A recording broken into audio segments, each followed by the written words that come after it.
Let's bring in Trump campaign press communications director Erin Perrine. She joins us now. Erin, good morning to you. So what is the mood inside the Trump campaign just 8 days out now?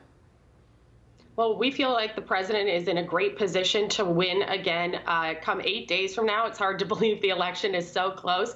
Listen, we've got the ground game. We've got the largest political grassroots movement that has ever existed in politics, with over 2.5 million trained and activated volunteers who have made over 156 million voter contacts. The gold standard used to be the Obama re-election with 2.2 million volunteers and 150 contacts. We've got 8 days to go. Our voters, our supporters are energized and engaged, and we're ready to win this thing for the president. Real Clear Politics average for Pennsylvania still shows Joe Biden leading by more than 5% as we head into just a week before Election Day, Erin. The president's spending a lot of time on the ground there today, 3 campaign stops, 3 MAGA rallies, and he is making this case against Joe Biden on his own words on fracking. Here's the president. He said for a year, there will be no fracking.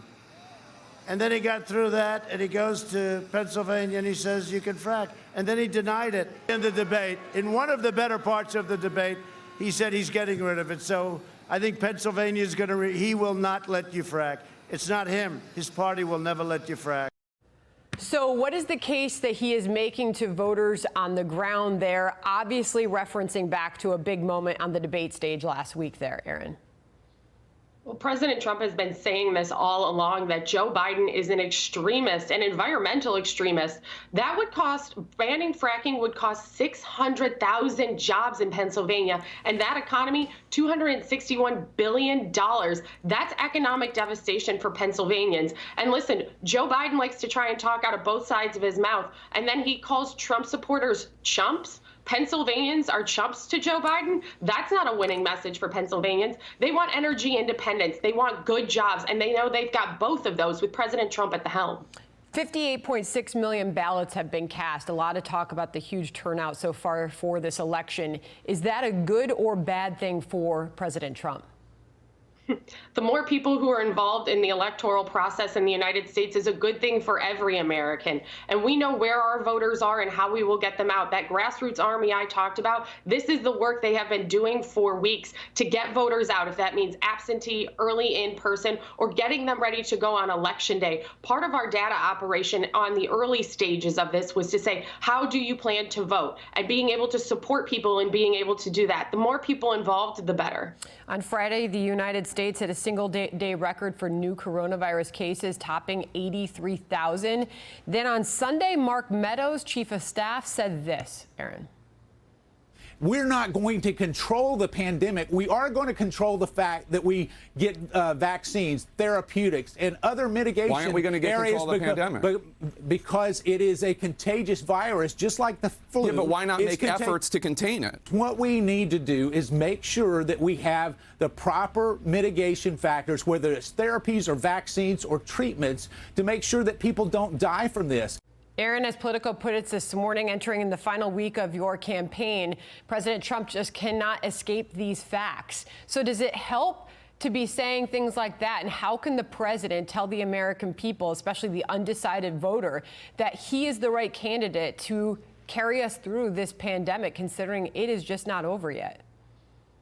President Trump has done, not only in word but in action, more work than Joe Biden would have ever done facing this pandemic. Let's remember, at the end of January, when the president stopped inbound flights and was raising the flag about the coronavirus during the State of the Union address, maybe Democrats forgot about that because Nancy Pelosi was pulling political stunts by ripping the speech up. President Trump has done absolutely everything: surging resources, PPE and ventilators, and testing for a novel virus, a brand new virus.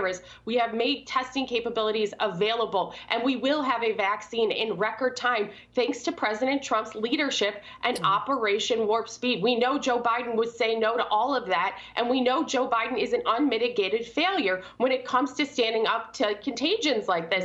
H1N1, they depleted the national stockpile. He continues to hammer the president hard on his handling of the pandemic. That's what we continue to see on the campaign trail. Speaking of that, Joe Biden will be campaigning in Georgia tomorrow. tomorrow. We know Kamala Harris will be on the ground in Texas on Friday. Two reliably red states. You can put the latest Real Clear Politics average for those two states up on the screen. In Georgia, the president leading with a slim margin. Clearly, Joe Biden and Kamala Harris and their ticket see opportunity in these traditionally red states. Are you concerned?